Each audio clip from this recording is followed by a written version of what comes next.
The story of Atlantis comes entirely from the works of the ancient Greek philosopher Plato, who describes the island in his dialogues Timaeus and Critias. According to these texts, Atlantis was a powerful island kingdom that existed thousands of years before Plato's time. The myth focuses not only on its greatness, but also on its downfall, which the gods inflicted as punishment for its moral decline. In Plato's account, Atlantis serves as an example of how even the most prosperous civilizations can fall when arrogance replaces virtue.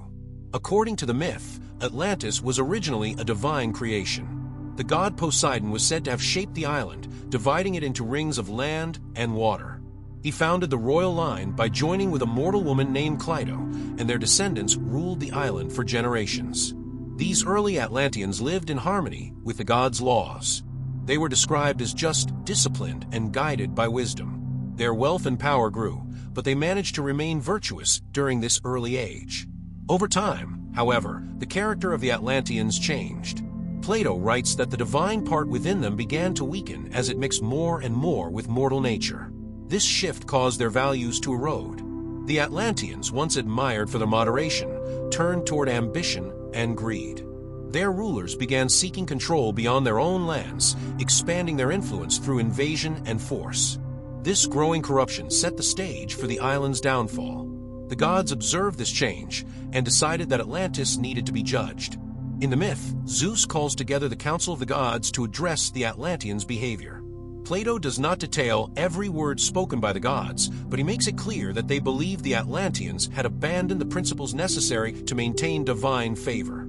Their punishment would serve as a reminder that moral decay can destroy even the strongest empire. The judgment came swiftly. The gods struck the island with a series of catastrophic events.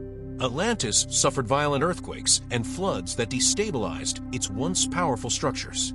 According to the myth, the entire island sank beneath the sea in a single day and night. This sudden destruction erased the empire completely, leaving only a cautionary story behind. The disaster symbolized the ultimate consequence of forgetting the virtues that once sustained the civilization. Through the myth of Atlantis, Plato presents a narrative of rise and fall shaped by moral choices rather than random fate. The gods punished the Atlanteans not because of their wealth or power, but because they used those gifts without restraint or justice. The story remains one of the most enduring examples of how mythology links divine order with human responsibility.